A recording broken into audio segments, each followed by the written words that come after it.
അക്ഷയ് കുമാറും ടൈഗർ ഷെറൂഫും മുഖ്യവേഷത്തിലെത്തുന്ന പുതിയ ചിത്രമായിരുന്നു ബഡേ മിയാൻ ചോട്ടേ മിയാൻ. അലി അബ്ബാസ് സഫർ സംവിധാനം ചെയ്യുന്ന ചിത്രത്തിൽ മലയാളത്തിൻ്റെ പൃഥ്വിരാജും പ്രധാന കഥാപാത്രത്തെ അവതരിപ്പിക്കുന്നുണ്ട്. ദിവസങ്ങൾ പിന്നിടുമ്പോൾ സിനിമയ്ക്ക് തിയേറ്ററുകളിൽ പ്രതീക്ഷിച്ച തിളക്കമുണ്ടാക്കാൻ കഴിയുന്നില്ല. ആദ്യ 3-ാം ദിനത്തിൽ സിനിമ 8.50 കോടി മാത്രമാണ് കളക്ഷൻ.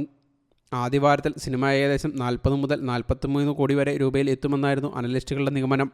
എന്നാൽ സിനിമയുടെ സ്കെയിലും ബജറ്റും കണക്കിലെടുക്കുമ്പോൾ നിരാശാജനകമായ ഫലമാണുള്ളത്. അലി അബ്ബാസ് സഫറും ആദിത്യ ബസുവും ചേർന്ന് തിരക്കഥ ഒരുക്കിയിരിക്കുന്ന ചിത്രത്തിൻ്റെ നിർമ്മാണം വഷു ഫഗ്നാനി, ദീപ്ഷിക ദേശ്മുഖ്, ജാക്കി ഫഗ്നാനി, ഹിമാൻഷു കിഷൻ മെഹ്റ, അലി അബ്ബാസ് സഫർ എന്നിവരാണ്. ഹിന്ദിക്ക് പുറമെ തമിഴ്, തെലുങ്ക്, മലയാളം, കന്നഡ ഭാഷകളിലും ചിത്രം റിലീസ് ചെയ്തിട്ടുണ്ട്. വമ്പൻ ബജറ്റിലും വലിയ ഹൈപ്പിലും എത്തിയ സിനിമ ആദ്യ ദിവസം തന്നെ തിയേറ്ററുകളിൽ തകർന്നടിയുകയായിരുന്നു. ഈദ് റിലീസായി ഏപ്രിൽ 10-നാണ് സിനിമ റിലീസ് ചെയ്തത്. സിനിമയുടെ ബജറ്റ് 350 കോടി രൂപയാണ്. എന്നാൽ 2 ആഴ്ച പിന്നിടുമ്പോൾ സിനിമയ്ക്ക് ആഗോളതലത്തിൽ നേടാനായത് വെറും 90 കോടി മാത്രമാണ്. ഇതോടെ സിനിമയുടെ ബജറ്റും പ്രധാന കഥാപാത്രങ്ങളായ അക്ഷയ് കുമാറിൻ്റെയും ടൈഗർ ഷെറോഫിൻ്റെയും പ്രതിഫലവുമെല്ലാം സാമൂഹ്യ മാധ്യമങ്ങളിൽ ചർച്ചയാവുകയും ചെയ്തു. സിനിമയ്ക്കായി അക്ഷയ് കുമാറിന് ലഭിച്ചിരിക്കുന്നത് 80 കോടിയാണെന്ന് ഫിനാൻഷ്യൽ എൻ്റർപ്രൈസ് റിപ്പോർട്ട് ചെയ്യുന്നു.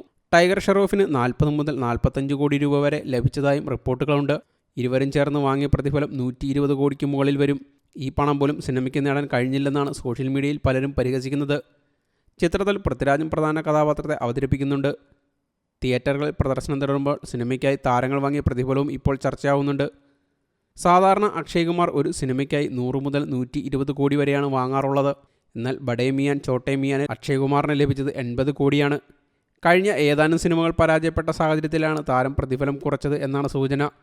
ടൈഗർ ഷെറോഫിന് 40 മുതൽ 45 കോടി വരെ ലഭിച്ചതായും റിപ്പോർട്ടുകളുണ്ട്. സിനിമയിൽ കബീർ എന്ന പ്രതിനായക വേഷത്തിലാണ് പൃഥ്വിരാജ് എത്തുന്നത്. ഈ കഥാപാത്രത്തിനായി നടൻ 5 കോടി രൂപ വാങ്ങിയെന്നാണ് റിപ്പോർട്ട്. മാനുഷി ചില്ലറും സോനാക്ഷി സിൻഹയും 2 കോടി രൂപ വീതം വാങ്ങിയതായും ഫിനാൻഷ്യൽ എൻ്റർപ്രൈസ് റിപ്പോർട്ട് ചെയ്യുന്നു. അലിയ 1 കോടി രൂപ പ്രതിഫലം വാങ്ങിയതായും സൂചന. ബഡേ മിയാൻ ചോട്ടേ മിയാനൊപ്പം ഇറങ്ങിയ അജയ് ദേവ്ഗണിൻ്റെ ചിത്രമാണ് മൈദാൻ. ബോളിവുഡിന് ഏറെ പ്രതീക്ഷയുണ്ടായിരുന്ന സിനിമകളായിരുന്നു. എന്നാൽ ഈദ് റിലീസുകളായെത്തിയ ഇരു സിനിമകൾക്കും തിയേറ്ററുകളിലേക്ക് ആളുകളെ എത്തിക്കാൻ കഴിഞ്ഞില്ല എന്നതാണ് വസ്തുത. മൈദാനാകട്ടെ 50 കോടി തേക്കാൻ പാടുപെടുകയാണ്. ഇതോടെ പ്രേക്ഷകരെ തിരിച്ചെത്തിക്കുന്നതിനായി പല തിയേറ്റർ ഉടമകളും ടിക്കറ്റ് നിരക്ക് വെട്ടിക്കുറച്ചിരുന്നു. ഇതോടെ പല തിയേറ്ററുകളും അടച്ചിടാൻ പോകുന്നുവെന്നാണ് ഇന്ത്യൻ എക്സ്പ്രസ് റിപ്പോർട്ട് ചെയ്യുന്നത്. ലോക്സഭാ തെരഞ്ഞെടുപ്പിനെ തുടർന്ന് പല റിലീസുകളും നീട്ടിയതായും റിപ്പോർട്ടുകളുണ്ട്. ഇതും ബോളിവുഡിന് വലിയ തിരിച്ചടി തന്നെയാണ്. News desk you talk.